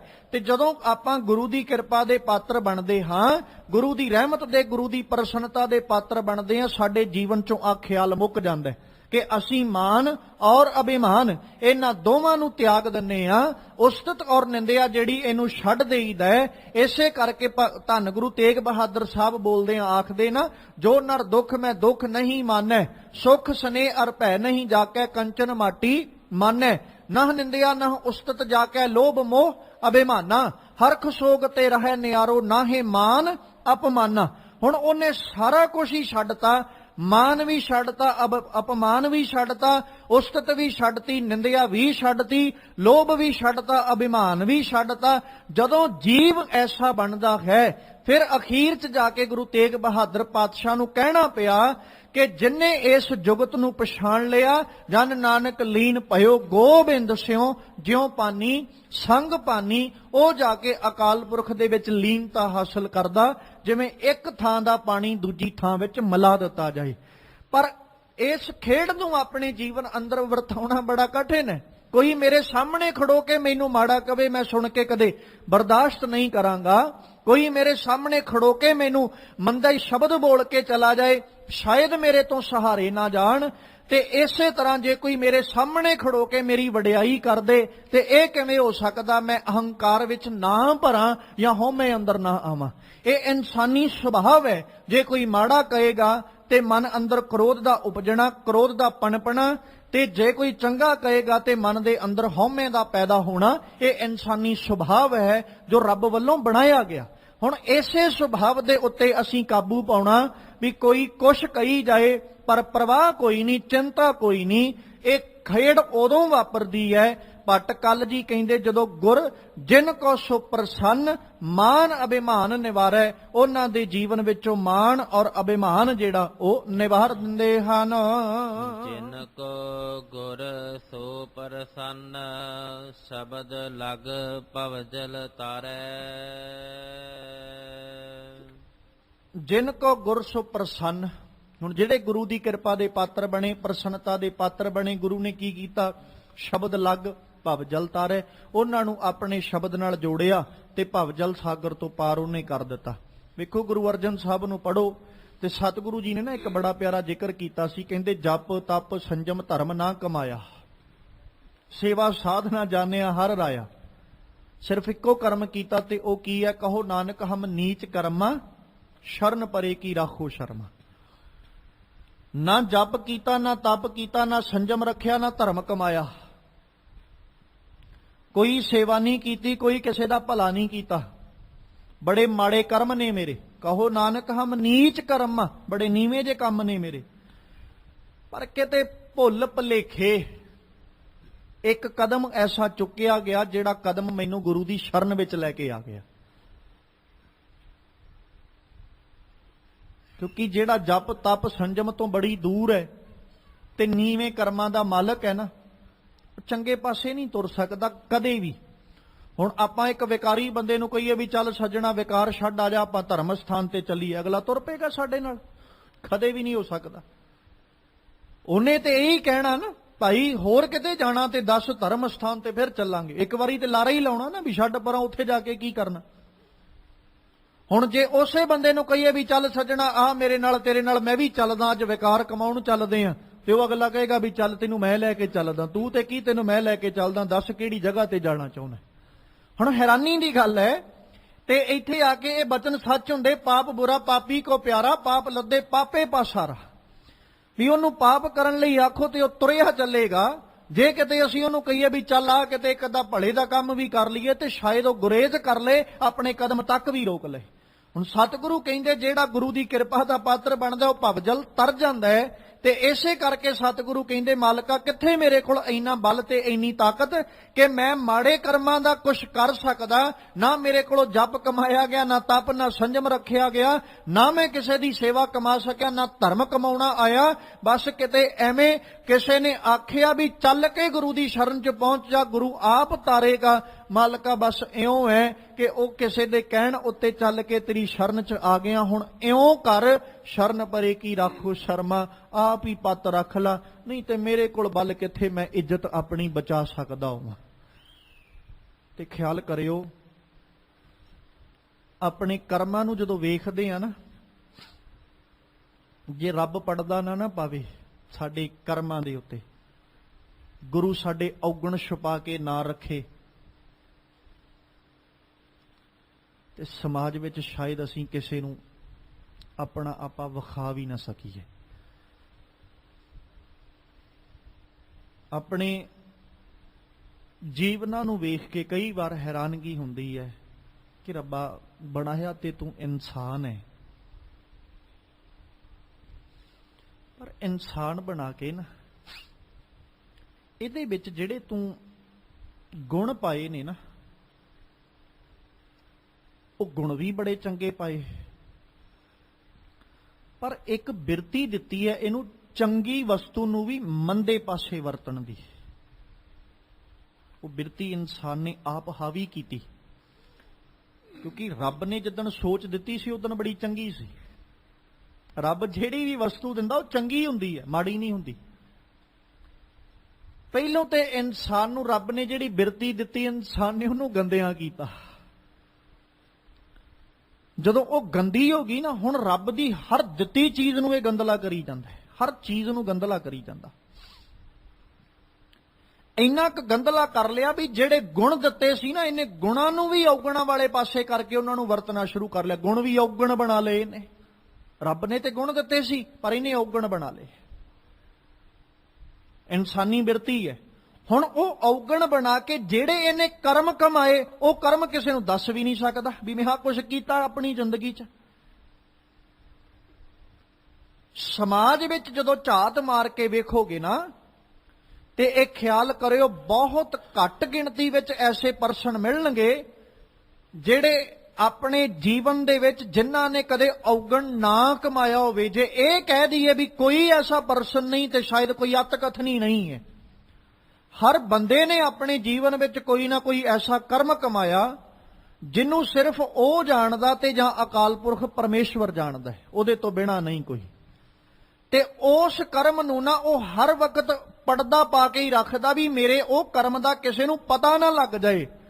ਤੇ ਆਪਣੇ ਮਨਾਂ ਵਿੱਚ ਜੇ ਝਾਤ ਮਾਰ ਕੇ ਵੇਖ ਲਈਏ ਵੀ ਰੱਬ ਉਹ ਪਰਦਾ ਨਾ ਪਾਵੇ, ਤੇ ਰੱਬ ਕਿਸੇ ਤਰੀਕੇ ਕਿਸੇ ਢੰਗ ਨਾਲ ਸਾਡੇ ਉਹ ਕੀਤੇ ਕਰਮ ਨੂੰ ਸਮਾਜ ਦੇ ਸਾਹਮਣੇ ਲੈ ਆਏ, ਤੇ ਕੀ ਅਸੀਂ ਕਿਸੇ ਨੂੰ ਮੂੰਹ ਦਿਖਾਉਣ ਜੋਗੇ ਵੀ ਰਹਿ ਜਾਾਂਗੇ? ਕਾਬਲ ਹਾਂ ਕਿਸੇ ਨੂੰ? ਇਹ ਤੇ ਰੱਬ ਦੀ ਕਿਰਪਾ ਨਾ, ਰੱਬ ਦੀ ਰਹਿਮਤ ਹੈ ਕਿ ਉਹ ਸਾਡੇ ਔਗਣਾਂ ਤੇ ਪਰਦਾ ਪਾ ਕੇ ਸਾਨੂੰ ਅੱਜ ਤੱਕ ਪੱਤ ਦਿਵਾਉਂਦਾ ਆ ਰਿਹਾ, ਇੱਜ਼ਤ ਦਿਵਾਉਂਦਾ ਆ ਰਿਹਾ ਹੈ। ਸਾਡੇ ਔਗਣਾਂ ਤੇ ਉਹਨੇ ਪਰਦਾ ਪਾਇਆ, ਭੈੜੇ ਕਰਮਾਂ ਤੇ ਉਹਨੇ ਪਰਦਾ ਪਾ ਕੇ ਸਾਨੂੰ ਇੱਜ਼ਤ ਵਾਲੇ ਬਣਾ ਕੇ ਰੱਖਿਆ। ਪਰ ਜੇ ਇਮਾਨਦਾਰੀ ਨਾਲ ਅਸੀਂ ਮਨਾਂ 'ਚ ਝਾਤ ਮਾਰ ਕੇ ਵੇਖੀਏ ਨਾ, ਤੇ ਖਿਆਲ ਕਰਿਓ ਸ਼ਾਇਦ ਜੈਸੇ ਕਰਮ ਇਨਸਾਨ ਆਪਣੇ ਜੀਵਨ 'ਚ ਕਮਾ ਕੇ ਬੈਠਾ ਹੈ, ਰੱਬ ਪਰਦਾ ਨਾ ਪਾਵੇ ਤੇ ਇਨਸਾਨ ਜ਼ਿੰਦਗੀ ਆਪਣੀ ਜਿਉਣ ਜੋਗਾ ਵੀ ਨਹੀਂ ਹੈ। ਮਾਲਕ ਜੀ ਨੇ ਆਖਿਆ, ਕਹਿੰਦੇ ਜਿਨ੍ਹਾਂ ਦੇ ਉੱਤੇ ਗੁਰੂ ਕਿਰਪਾ ਕਰਦਾ ਹੈ, ਹੁਣ ਉਹੀ ਜੀਵ ਚੱਲ ਕੇ ਗੁਰੂ ਦੀ ਸ਼ਰਨ ਵਿੱਚ ਆਉਂਦੇ ਨੇ। ਜਿਹੜੇ ਗੁਰੂ ਦੀ ਸ਼ਰਨ ਵਿੱਚ ਆ ਜਾਂਦੇ, ਸ਼ਬਦ ਦਾ ਸਹਾਰਾ ਲੈ ਲੈਂਦੇ, ਭਵਜਲ ਤਰ ਜਾਂਦੇ ਹਨ। ਪਰਚੋ ਪਰਮਾਣ ਗੁਰ ਪਾਇਓ, ਤਿਨ ਸਕਯਥ ਜਨਮ ਜਗ। ਸ੍ਰੀ ਗੁਰੂ ਸਰਣ ਭਜ ਕਾਲਹ ਕਬ, ਭੁਗਤ ਮੁਕਤ ਸਭ ਗੁਰੂ ਲਗ। ਫਿਰ ਕਹਿੰਦੇ ਪਰਚੋ ਪ੍ਰਮਾਣ ਗੁਰ ਪਾਇਓ। ਜਿਨ੍ਹਾਂ ਨੇ ਗੁਰੂ ਦੇ ਦਿੱਤੇ ਹੋਏ ਗਿਆਨ ਨੂੰ ਆਪਣੇ ਜੀਵਨ ਦੇ ਵਿੱਚ ਅਪਣਾ ਲਿਆ, ਤਿੰਨ ਸਕਯਥ ਜਨਮ ਜਗ, ਉਹਨਾਂ ਦਾ ਜਨਮ ਸਫਲ ਹੈ, ਇਸ ਜਗਤ ਦੇ ਅੰਦਰ ਜਿਨ੍ਹਾਂ ਨੇ ਗੁਰੂ ਦੇ ਦਿੱਤੇ ਗਿਆਨ ਨੂੰ ਪੱਲੇ ਨਾਲ ਬੰਨਿਆ,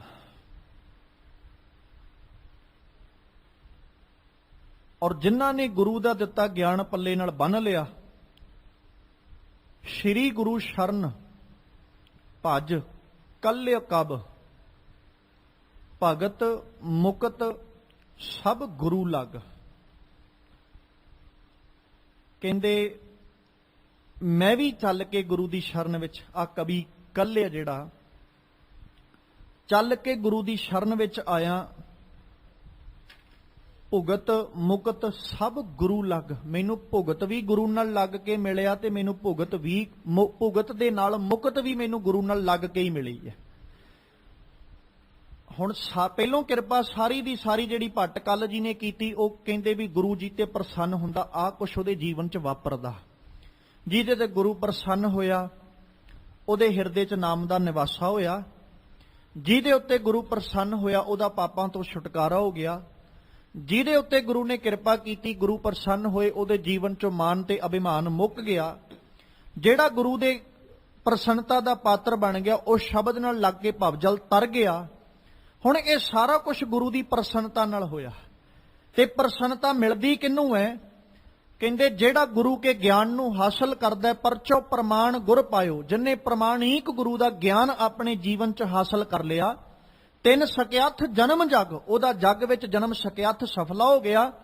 ਤੇ ਕਹਿੰਦੇ ਮੈਂ ਵੀ ਕਵੀ ਕੱਲਿਆ ਜਿਹੜਾ ਨਾ ਗੁਰੂ ਦੀ ਸ਼ਰਨ ਵਿੱਚ ਆਇਆ, ਕਿਉਂਕਿ ਗੁਰੂ ਦੇ ਦਰ ਤੋਂ ਹੀ ਭੁਗਤੀ ਵੀ ਮਿਲਦੀ ਤੇ ਮੁਕਤੀ ਵੀ ਮਿਲਦੀ।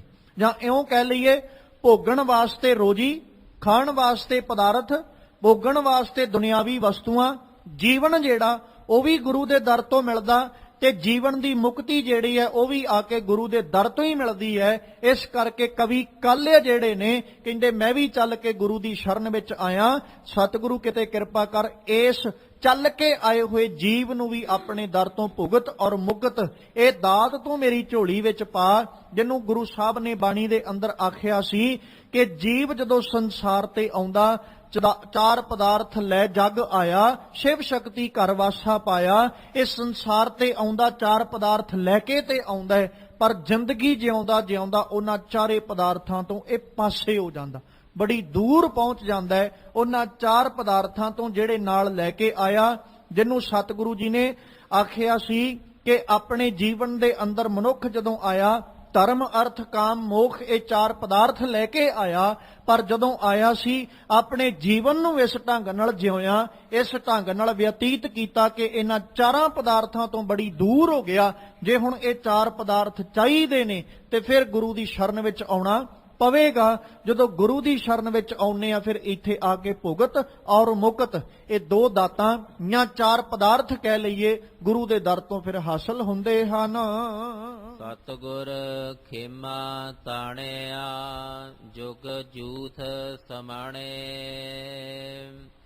ਅਨ ਭਉ ਨਿਜਾ ਨਾਮ ਟੇਕ, ਜਿਤ ਭਗਤ ਅਗਾਣੇ। ਸਤਿਗੁਰ ਖੇਮਾ ਤਾਣਿਆ, ਖੇਮਾ ਕਿਹਾ ਜਾਂਦਾ ਤੰਬੂ ਨੂੰ, ਇੱਕ ਕਨਾਤ ਜਿਹੜੀ ਕਹਿ ਲਈਏ ਗੁਰੂ ਸਾਹਿਬ ਨੇ ਤਾਣੀ ਹੈ। ਤੇ ਇਉਂ ਕਹਿ ਲਈਏ ਵੀ ਗੁਰੂ ਨੇ ਆਪਣੀ ਕਿਰਪਾ ਦਾ ਤੰਬੂ ਜਿਹੜਾ ਨਾ ਉਹ ਤਾਣਿਆ ਹੋਇਆ ਹਰ ਵਕਤ। ਕਿਰਪਾ ਦਾ ਤੰਬੂ ਕਹਿ ਲਈਏ ਜਾਂ ਖੇਮਾ ਦਾ ਤੰਬੂ ਕਹਿ ਲਈਏ, ਗੁਰੂ ਨੇ ਤਾਣਿਆ ਹੋਇਆ। ਇਹੀ ਕਾਰਨ ਹੈ ਕਿ ਜਦੋਂ ਅਸੀਂ ਉਸ ਤੰਬੂ ਦੇ ਅਧੀਨ ਆਉਨੇ ਆ ਨਾ, ਮਤਲਬ ਹੇਠਾਂ ਆਉਨੇ ਆ, ਜੇ ਖੇਮਾ ਦਾ ਤੰਬੂ ਨਾ ਹੁੰਦਾ ਤੇ ਗੁਰੂ ਆਪਣੇ ਗਲ ਨਾਲ ਨਹੀਂ ਸੀ ਲਾਉਂਦਾ। ਖੇਮਾ ਦਾ ਤੰਬੂ ਤਾਣਿਆ ਤੇ ਚੱਲ ਕੇ ਆਉਣ ਵਾਲੇ ਨੂੰ ਗਲ ਨਾਲ ਲਾ ਲੈਂਦਾ ਨਾ, ਭਾਵੇਂ ਜਿੰਨੇ ਮਰਜ਼ੀ ਕਰਮ ਕਮਾਏ ਹੋਣ ਜੀਵਨ ਦੇ ਵਿੱਚ। ਬਸ ਇੱਥੇ ਆ ਕੇ ਕਹਿਣ ਦੀ ਇਹ ਜ਼ਰੂਰਤ ਹੈ ਵੀ ਸਤਿਗੁਰੂ ਆ ਜੀਵ ਚੱਲ ਕੇ ਤੇਰੇ ਦਰ ਤੇ ਆਇਆ, ਤੇ ਹਮ ਅਵਗਣ ਭਰੇ ਏਕ ਗੁਣ ਨਾਹੀ, ਅੰਮ੍ਰਿਤ ਛਾੜ ਬਿਖੈ ਬਿਖ ਖਾਈ। ਇੱਥੇ ਆ ਕੇ ਕਹਿਣਾ ਹੀ ਪੈਣਾ ਨਾ, ਜੇਤਾ ਸਮੁੰਦ ਸਾਗਰ ਨੀਰ ਭਰਿਆ, ਤੇਤੇ ਔਗਣ ਹਮਾਰੇ। ਜਾਂ ਗੁਰੂ ਸਾਹਿਬ ਦੇ ਉਹ ਖੇਮਾ ਦੇ ਖੇਮੇ ਨੂੰ ਤਣੇ ਹੋਏ ਨੂੰ ਵੇਖ ਕੇ ਹੀ ਸਤਿਗੁਰੂ ਨੇ ਆਖਿਆ ਸੀ ਪਿਛਲੇ ਔਗਣ ਬਖਸ਼ ਲਏ ਪ੍ਰਭ ਆਗੈ ਮਾਰਗ ਪਾਵੇ। ਜੇ ਖਿਮਾ ਦਾ ਖੇਮਾ ਨਾ ਹੁੰਦਾ ਤੇ ਕੀ ਜਿਹੜੇ ਔਗਣ ਕਮਾ ਲੈਣ ਆਪਣੇ ਜੀਵਨ ਦੇ ਅੰਦਰ ਉਹ ਬਖਸ਼ੇ ਜਾਂਦੇ? ਜੇ ਖਿਮਾ ਦਾ ਖੇਮਾ ਤਾਣਿਆ ਹੋਇਆ ਤਣਿਆ ਹੈ ਤਾਂ ਹੀ ਤੇ ਆਖਿਆ ਨਾ, ਜੋ ਸ਼ਰਨ ਆਵੇ ਤਿਸ ਕੰਠ ਲਾਵੇ ਬਿਰਧ ਸੁਆਮੀ ਸੰਧਾ।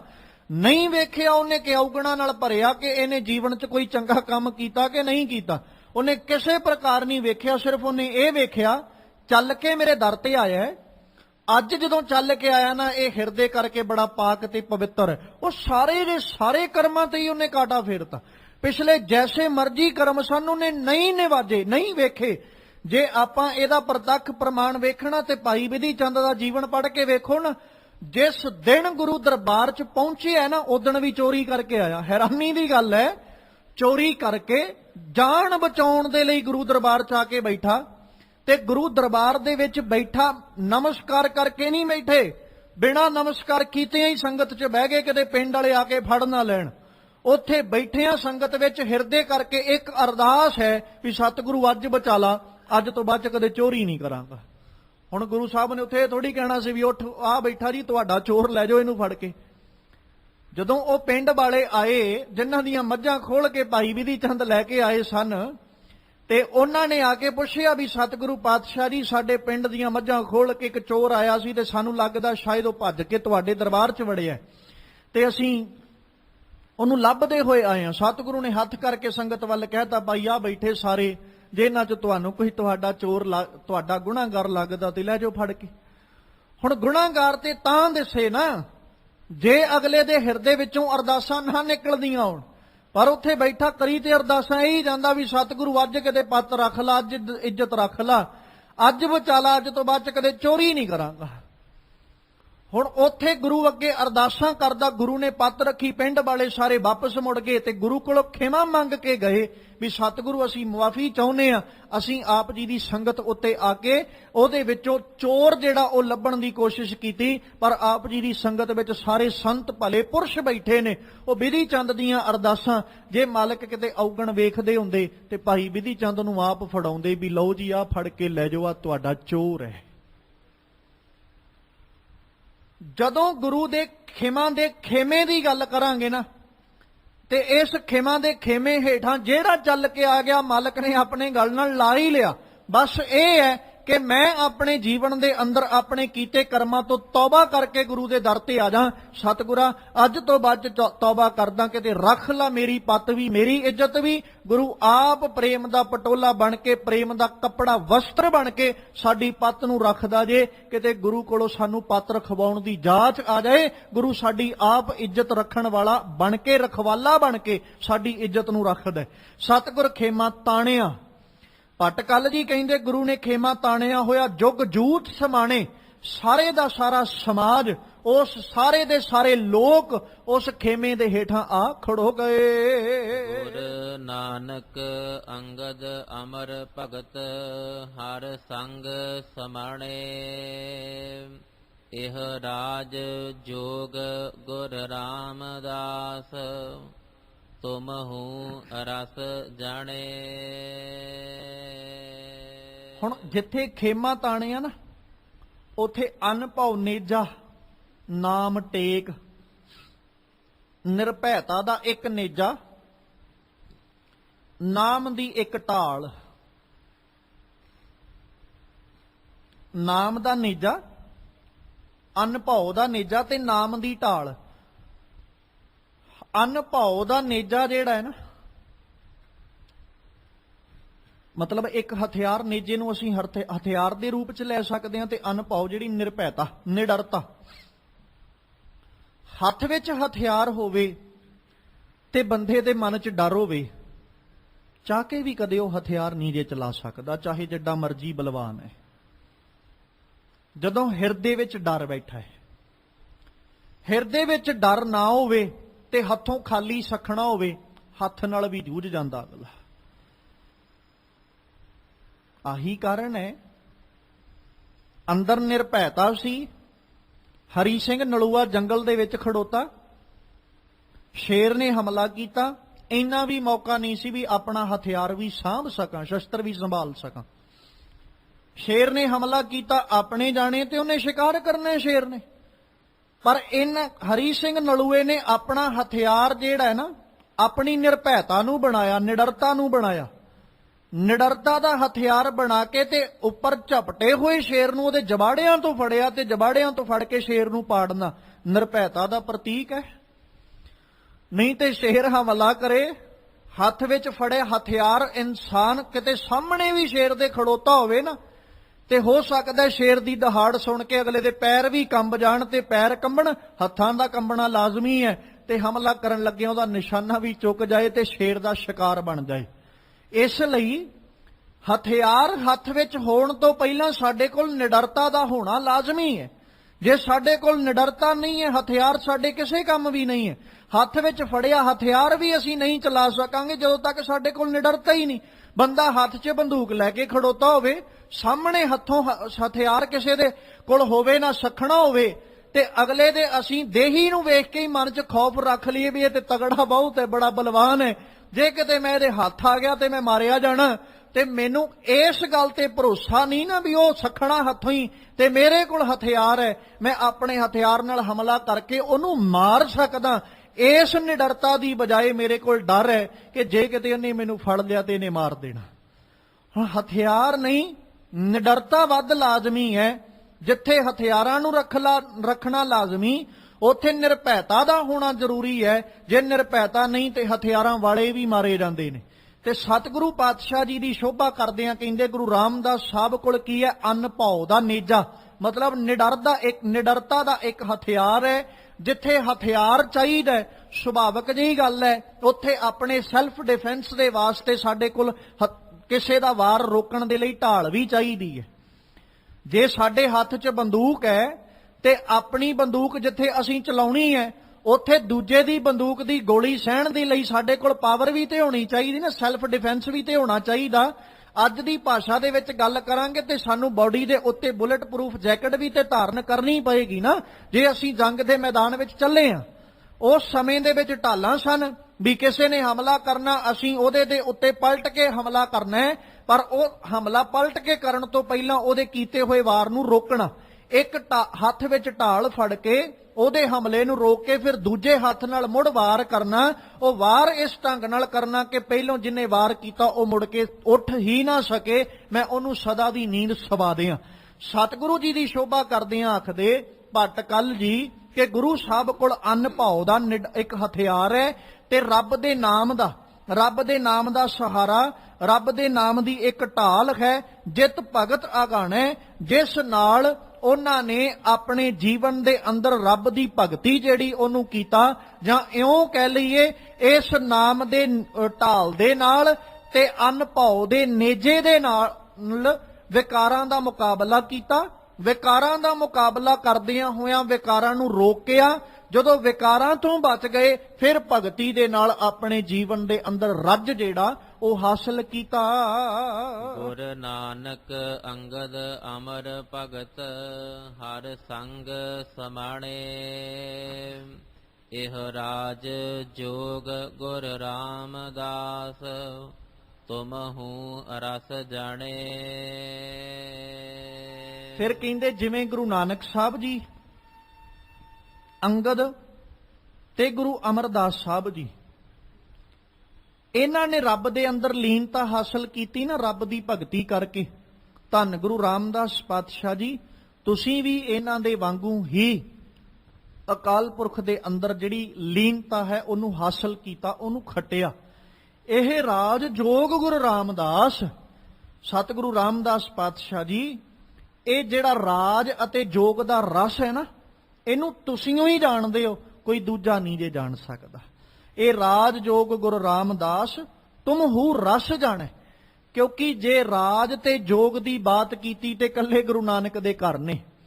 ਦੁਨੀਆ ਦੇ ਉੱਤੇ ਜਾਂ ਰਾਜ ਦੀ ਗੱਲ ਸੀ ਤੇ ਜਾਂ ਜੋਗ ਦੀ। ਜਿਨ੍ਹਾਂ ਨੇ ਜੋਗ ਕਮਾਇਆ ਉਹਨਾਂ ਜੋਗ ਦੀ ਗੱਲ ਕੀਤੀ, ਜਿਨ੍ਹਾਂ ਰਾਜ ਕੀਤਾ ਉਹਨਾਂ ਰਾਜ ਦੀ ਗੱਲ ਕੀਤੀ। ਤੇ ਗੁਰੂ ਨਾਨਕ ਦਾ ਘਰ ਸੀ ਜਿਨ੍ਹਾਂ ਰਾਜ ਵੀ ਕੀਤਾ ਤੇ ਜਿਨ੍ਹਾਂ ਜੋਗ ਵੀ ਕਮਾਇਆ। ਬਾਬੇ ਨਾਨਕ ਨੇ ਰਾਜ ਵੀ ਕੀਤਾ ਤੇ ਜੋਗ ਵੀ ਕਮਾਇਆ। ਇਸੇ ਲਈ ਜਦੋਂ ਉਹਨਾਂ ਆਪਣੇ ਸਿੱਖਾਂ ਨੂੰ ਸਥਾਪਿਤ ਕੀਤਾ, ਆਪਣੇ ਧਰਮ ਦੀ ਬਾਤ ਕੀਤੀ, ਤੇ ਉਹਨਾਂ ਸੰਤ ਤੇ ਸਿਪਾਹੀ ਦੀ ਸਿਰਜਣਾ ਕੀਤੀ। ਨਾ ਉਹਨਾਂ ਕੱਲਾ ਸੰਤ ਸਿਰਜਿਆ ਤੇ ਨਾ ਹੀ ਉਹਨਾਂ ਕੱਲਾ ਸਿਪਾਹੀ ਸਿਰਜਿਆ। ਉਹਨਾਂ ਨੇ ਇੱਕੋ ਵਿੱਚੋਂ ਹੀ ਦੋਵੇਂ ਪੈਦਾ ਕੀਤੇ, ਸੰਤ ਵੀ ਤੇ ਸਿਪਾਹੀ ਵੀ। ਸੰਤ ਜਿਹੜਾ ਹੈ ਉਹ ਜੋਗ ਦਾ ਪ੍ਰਤੀਕ ਹੈ, ਸਿਪਾਹੀ ਜਿਹੜਾ ਉਹ ਰਾਜ ਦਾ ਪ੍ਰਤੀਕ ਹੈ। ਰਾਜ ਸਿਪਾਹੀ ਕਰਦਾ ਜੇ ਤੇ ਸੰਤ ਜੋਗ ਕਮਾਉਂਦਾ ਹੈ। ਤੇ ਧੰਨ ਗੁਰੂ ਰਾਮਦਾਸ ਪਾਤਸ਼ਾਹ, ਤੁਸੀਂ ਰਾਜ ਵੀ ਕੀਤਾ ਤੇ ਤੁਸੀਂ ਜੋਗ ਵੀ ਕਮਾਇਆ। ਕਿਉਂਕਿ ਜਦੋਂ ਗੁਰੂ ਰਾਮਦਾਸ ਪਾਤਸ਼ਾਹ ਤੁਹਾਨੂੰ ਤਖਤ ਤੇ ਬੈਠਿਆਂ ਵੇਖਦੇ ਆ ਨਾ, ਤੇ ਤਖਤ ਤੇ ਬੈਠਿਆਂ ਵੇਖ ਕੇ ਸਾਨੂੰ ਪ੍ਰਤੀਕ ਹੁੰਦਾ ਤੁਹਾਡੇ ਵਰਗਾ ਬਾਦਸ਼ਾਹ ਦੁਨੀਆ ਤੇ ਕੋਈ ਨਹੀਂ। ਜੇ ਇਹ ਕਹਿ ਦਈਏ ਨਾ ਕਿ ਮਾਲਕ ਪਾਤਸ਼ਾਹ ਤੁਹਾਡੇ ਵਰਗਾ ਬਾਦਸ਼ਾਹ ਦੁਨੀਆ ਤੇ ਨਾ ਕੋਈ ਹੋਇਆ ਤੇ ਨਾ ਹੋਣਾ, ਕਿਉਂਕਿ ਜਿੰਨੀਆਂ ਮਹਿੰਗੀਆਂ ਪੋਸ਼ਾਕਾਂ ਤੇ ਜਿੰਨਾ ਮਹਿੰਗਾ ਦਰਬਾਰ ਆਪ ਜੀ ਦਾ ਹੈ, ਜਿੱਡਾ ਵੱਡਾ ਤਖਤ ਆਪ ਜੀ ਦਾ ਹੈ, ਓਡਾ ਵੱਡਾ ਤਖਤ ਦੁਨੀਆ ਤੇ ਕਿਸੇ ਕੋਲ ਨਹੀਂ। ਤੇ ਧੰਨ ਗੁਰੂ ਰਾਮਦਾਸ ਪਾਤਸ਼ਾਹ ਜਿਸ ਵਕਤ ਗੁਰੂ ਅਮਰਦਾਸ ਦੇ ਘਰ ਵਿੱਚ ਤੁਹਾਨੂੰ ਸੇਵਾ ਕਮਾਉਂਦਿਆਂ ਵੇਖਦੇ ਆ, ਉਦੋਂ ਪਤਾ ਲੱਗਦਾ ਤੁਹਾਡੇ ਵਾਂਗੂ ਜੋਗ ਵੀ ਕੋਈ ਨਹੀਂ ਕਮਾ ਸਕਦਾ। ਜੋਗ ਅਤੇ ਰਾਜ ਦਾ ਰਸ ਅਸਲ ਦੇ ਵਿੱਚ ਤੁਸੀਂ ਹੀ ਜਾਣਿਆ ਹੈ।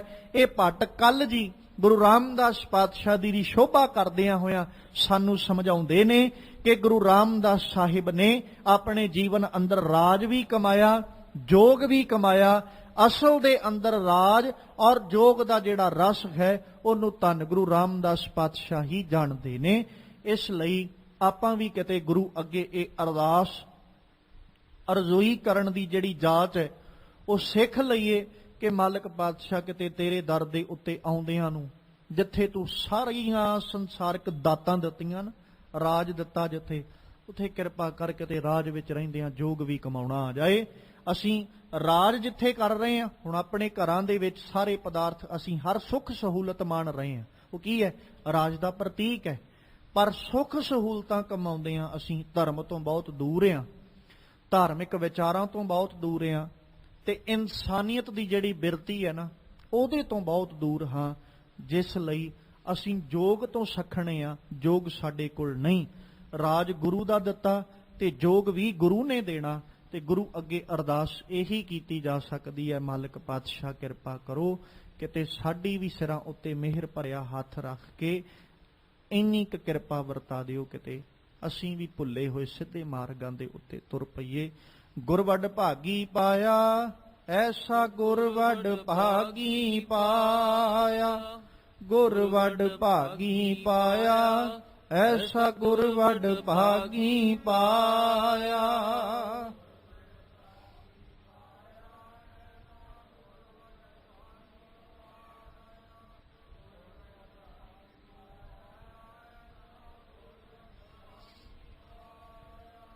ਭੂਲੇ ਮਾਰਗ ਜਿਨਹਿ ਬਤਾਇਆ, ਭੂਲੇ ਮਾਰਗ ਜਿਨਹਿ ਬਤਾਇਆ,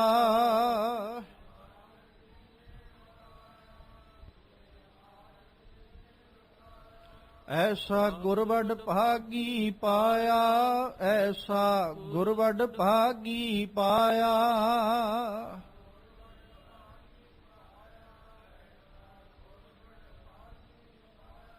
ਗੁਰਵੱਡ ਭਾਗੀ ਪਾਇਆ, ਐਸਾ ਗੁਰਵੱਡ ਭਾਗੀ ਪਾਇਆ, ਗੁਰਵੱਡ ਭਾਗੀ ਪਾਇਆ, ਐਸਾ ਗੁਰਵੱਡ ਭਾਗੀ ਪਾਇਆ।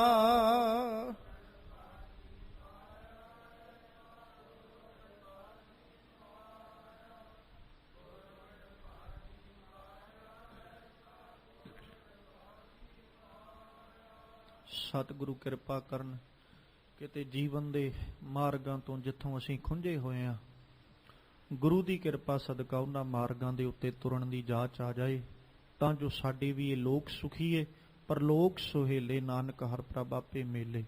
ਹੋਈਆਂ ਬੇਅੰਤ ਪ੍ਰਕਾਰ ਦੀਆਂ ਭੁੱਲਾਂ ਦੀ ਖਿਮਾ ਬਖਸ਼ਣੀ।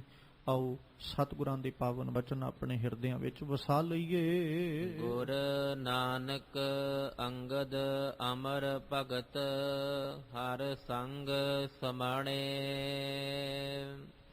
ਇਹ ਰਾਜ ਜੋਗ ਗੁਰ ਰਾਮਦਾਸ, ਤੁਮਹੁ ਰਸ ਜਾਣੇ। ਵਾਹਿਗੁਰੂ ਜੀ ਕਾ ਖਾਲਸਾ, ਵਾਹਿਗੁਰੂ ਜੀ ਕੀ ਫਤਿਹ।